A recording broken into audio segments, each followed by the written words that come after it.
Written thousands of years ago, the book of Job in the Old Testament of the Bible describes two huge monsters that God said He Himself had created. Could these great beasts, the Behemoth and Leviathan, actually have been alive when the book of Job was being written? According to scientists, dinosaurs ruled the planet for millions of years. But today, most scientists would agree that all of these magnificent creatures died off or were killed 65 million years ago. But how could that be if the book of Job is describing actual living creatures? Is it possible that some species escaped whatever it was that killed the dinosaurs and survived to the time of Job? Or could it be the scientists are simply wrong about the age of the dinosaurs? The scientific consensus seems to be that it was the impact of a giant asteroid that brought about a global catastrophe that wiped out virtually all living things. Or perhaps a giant volcanic eruption that filled the sky with smoke and ash and sent the seas beyond their bounds, plunged the Earth into nuclear winter. Or could there be another answer? Is it possible that the fossil record points to a different kind of natural disaster? One that just might change everything we think we know about our world and leave some dinosaurs alive, even today. We'll search for the real answer in this episode of Ancient Secrets of the Bible.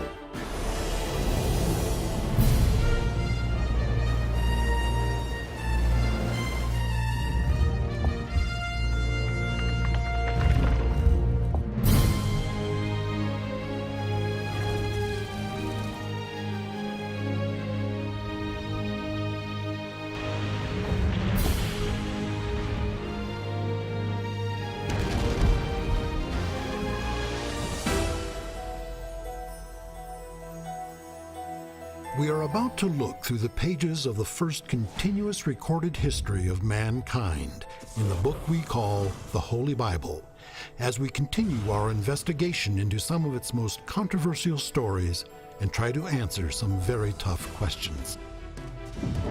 Is the Bible a reliable account of miraculous interventions, of angels, apostles, and the power of prayer? Or is it just a collection of stories and myth, as some modern-day critics suggest?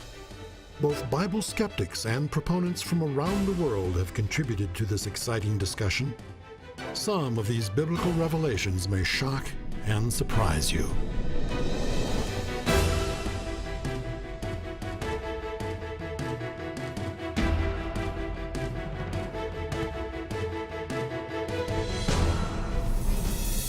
At first glance, it might appear that dinosaurs and the Bible have very little to do with one another. But it is difficult not to conjure up images of dinosaurs when reading chapters 40 and 41 of Job. For example, can you pull in a Leviathan with a fishhook? The sword that reaches him has no effect, nor does the spear or the dart or the javelin. Iron he treats like straw, bronze like rotten wood. The description of Behemoth is just as specific, even telling us the beast was a herbivore. But does what happened to them have anything to do with our understanding of the Bible? Ever since the first dinosaur fossils were found, man has pondered the puzzle of what happened to these great and mysterious creatures. Why and how did they die? The scholarly assumption is that millions of years have passed since they disappeared. But is that true? The question may have implications for our own survival. Were the dinosaurs wiped out by some global catastrophe? If so, could the same thing happen to us?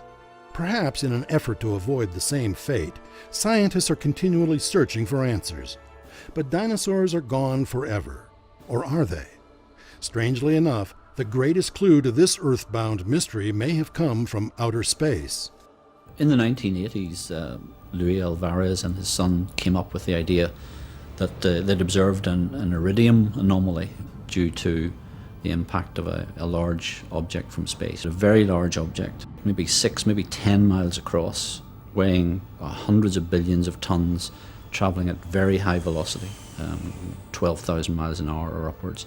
And something with that amount of energy plowing into the Earth just causes a huge disaster. And as a result of that, you lose not just all the dinosaurs, but something like half or more of all the species on the planet. Satellite images of Mexico's Yucatan Peninsula reveal what many believe to be a scar in the Earth's crust that was left behind by the impact. The Chicxulub crater is almost 250 miles across. That's more than twice the size of the state of Rhode Island. Scientists estimate that the energy released by the impact was equal to 10,000 times the explosive power of the combined world nuclear arsenal. Did this set the stage for the death of the dinosaurs? After the impact, a gigantic fireball wrapped around the globe. Billions of tons of molten and vaporized shattered rock were propelled skyward. As dramatic as the impact must have been, the long-term effects were devastating. When the rocks from the blast re-entered the atmosphere, they heated up the air so much that the temperature rose to 700, 800 degrees Fahrenheit. That was enough to start wildfires all across the globe. The water and air were poisoned by acid rain, mostly sulfuric acid from the vaporized rock. Once the fires stopped, then came the big chill as dust and soot blocked out the sun. Inland temperatures plummeted for several years. After all that, the infamous greenhouse effect kicked in to raise the air temperature by about 30 degrees Fahrenheit, and that's enough to wreak havoc over the entire planet. Where do we go to find evidence that an asteroid impact may have caused the dinosaurs' death? Actually, the same place we go to find evidence of their lives: the Earth. A record of the Earth's geological history can be found in the layers of stratified rock and sediment that are found throughout the world. According to modern geological theory, each layer of rock represents a period of time in Earth's history, and the elements that are found within this geologic column inform us about the conditions that were present on the Earth at the time the sediment was laid down. This unusual sandstone layer is what we call an event bed. It's part of the KT boundary, which represents the interval of time when the dinosaurs went extinct.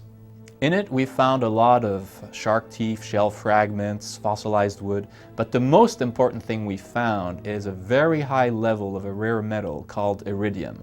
Iridium is found in very low concentrations on the Earth's surface. However, you find much more iridium in meteorites. So when you find a lot of iridium in the KT boundary, that means it was brought in by meteorites, that is, by an impact. The presence of the rare element iridium in the KT boundary certainly seems like convincing evidence for an asteroid impact. But is the timing correct? Just how accurate is the geologic column? Is it possible there is a more terrestrial explanation, one that continues to threaten the planet even to this day? The eruption of the Deccan Traps, one of the most violent periods of volcanism in the history of the Earth, happened about the same time as the Chicxulub impact, which most scientists feel caused the extinction of the dinosaurs. The Deccan Trap eruptions were so violent, they defy imagination.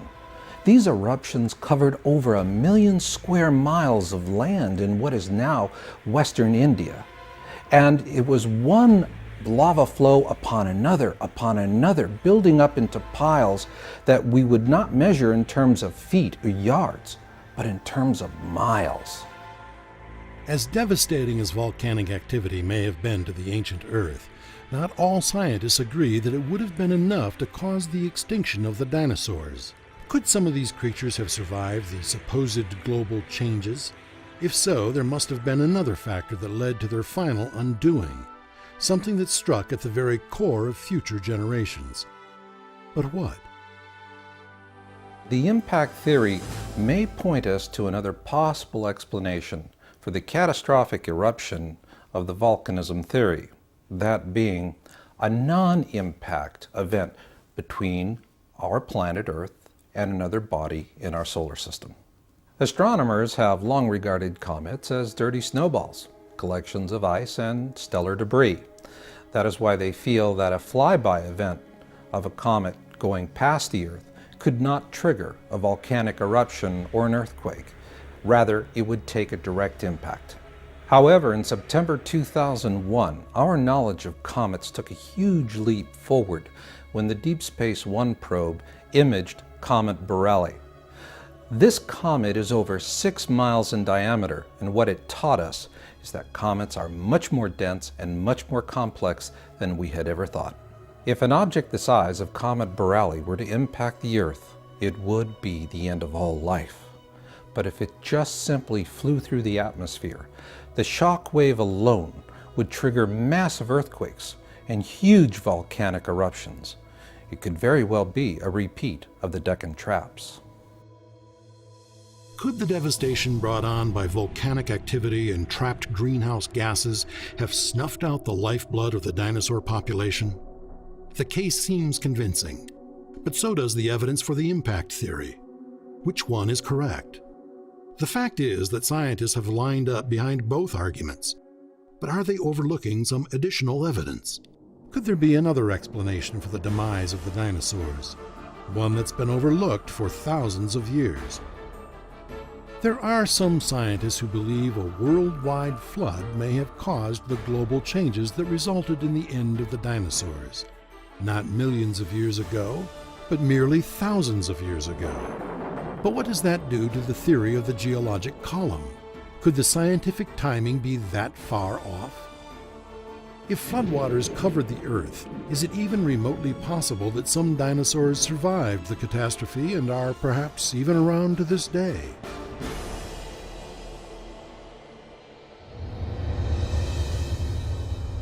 Actually, when it comes to the demise of the dinosaurs, the two most widely accepted theories are diametrically opposed.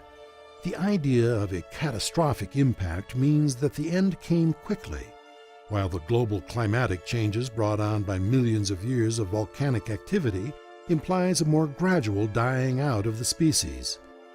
Let's take a look at another possibility. The possibility that a great flood combined with volcanic activity brought about the end of the dinosaurs. There is evidence to suggest that floodwaters played a role in the mass extinction. Could it have been the watery catastrophe spoken of in the book of Genesis? Well, I think the best evidence that the Noah flood story is not literally true is the fact that not all cultures have the flood story, and also geologically we know there was not one single massive worldwide flood. When most people think of the Great Flood, they think of non-stop torrential rain for 40 days and 40 nights. But according to the Bible, there was more to it than that.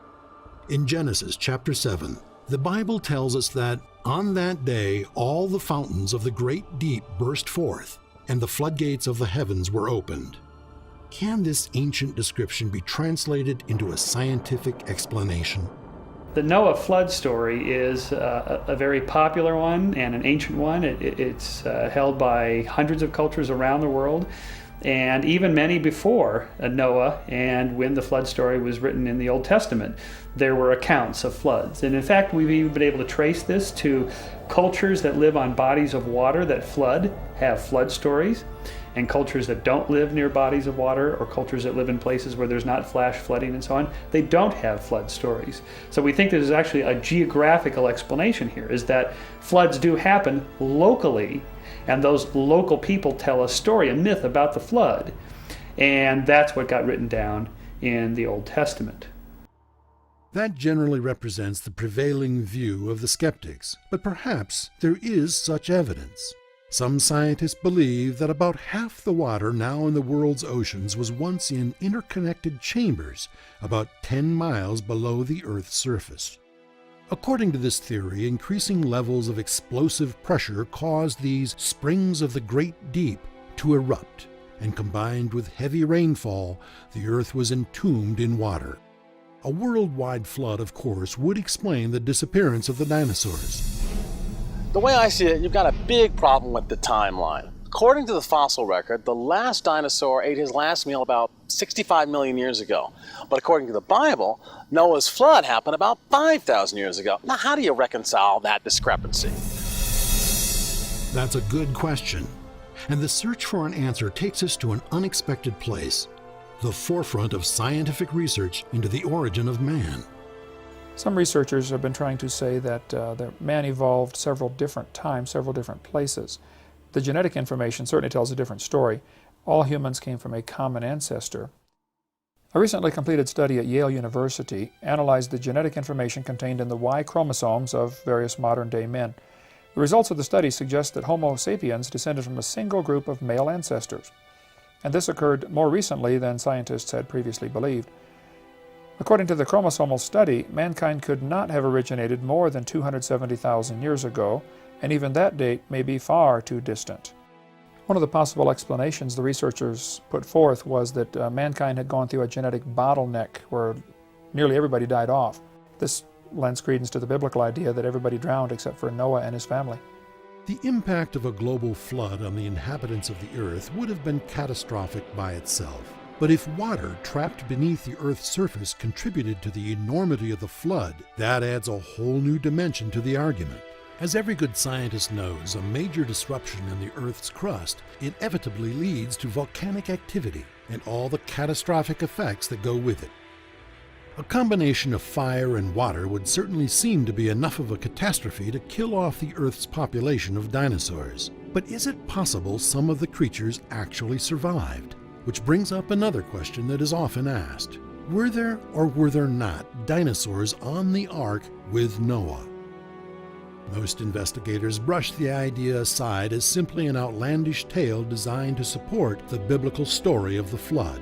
But recently, evidence has been uncovered that confirms the flood story and suggests that man and dinosaurs may indeed have coexisted. Dr. Walt Brown is the world's leading authority on the hydroplate theory and a firm advocate of scientific support for a worldwide flood. We can see on our planet 25 major features that can now be systematically explained as a consequence of a global flood that erupted from subterranean chambers with an energy release exceeding the explosion of 30 trillion, that's with a T, trillion hydrogen bombs. The Bible teaches very clearly in Exodus 20:11 in the Ten Commandments that God made everything in 6 days, which means man had to live with dinosaurs. They didn't call them dinosaurs in those days, they called them dragons. They're mentioned in the Bible. In Job chapter 40 and in chapter 41 it describes 2 dinosaurs. Job 40 describes Behemoth, which has a tail like a cedar tree. This is probably the Brachiosaurus, so the biggest animal ever made. If you read the description in Job 40 with that in mind, it makes perfect sense that this is talking about a dinosaur. Many ancient cultures record evidence of man and dinosaurs living together with pictures on pottery or pictures on walls of caves or artwork. Certainly many legends exist about man and dinosaurs or dragons living together. I think the evidence is overwhelming that dinosaurs did not live before man got here. It appears that we have much evidence in the world today that dinosaurs have lived into modern times. For example, I've done a lot of research with Indian people, and in their pictographs and petroglyphs, they have drawn pictures of dinosaurs. For example, in the Grand Canyon, one of a huge sauropod or apatosaurus-like creature, also one of a possible T-Rex. We also see in the Inca stones down in Peru, huge stones that were buried with the kings over 1,000 years ago, pictographs carved into the rock showing humans and dinosaurs interacting. Could it be that humans and dinosaurs actually did walk the earth together? In Job 41, there is another description of something called Leviathan, which certainly fits one of the most well-known dinosaurs. Who dares open the doors of his mouth, ringed about with fearsome teeth? His back has rows of shields tightly sealed together, each so close to the next that no air can pass between. It seems unlikely that God would be describing something that Job had never seen.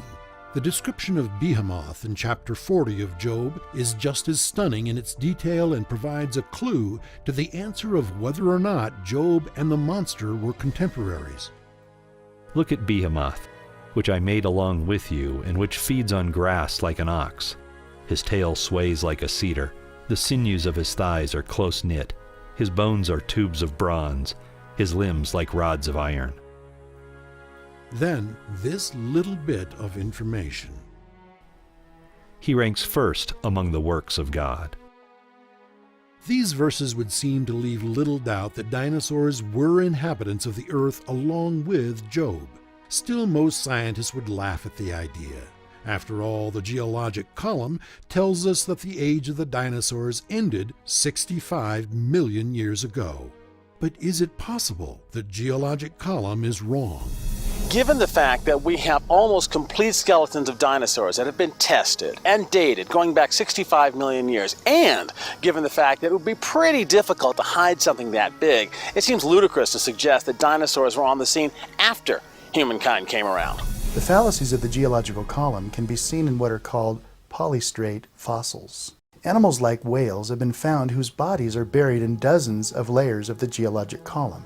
Either these animals lived for millions of years, or they were buried rapidly and catastrophically. The prevailing wisdom is that because the sedimentary rock containing fossils is so stratified, each layer must represent eons of time. So, if the fossil of a particular whale species is found in several different strata, then that species must have survived for millions of years. But there is another, and I think better, explanation. The process of liquefaction could easily account for many sedimentary layers being laid down one on top of the other within a short period of time. During the flood, that's exactly what happened. Wave action reduced the ocean floor to a liquid consistency as the waters churned above it. Then, as the waters began to settle, plants and animals were trapped in the sediment. These layers eventually solidified and became the fossil record. There was a time when the scholarly consensus insisted that the earth was carried on the back of the gods, even though hundreds of years earlier the book of Job gave the world a completely different view. He spreads out the northern sky over empty space. He suspends the earth over nothing.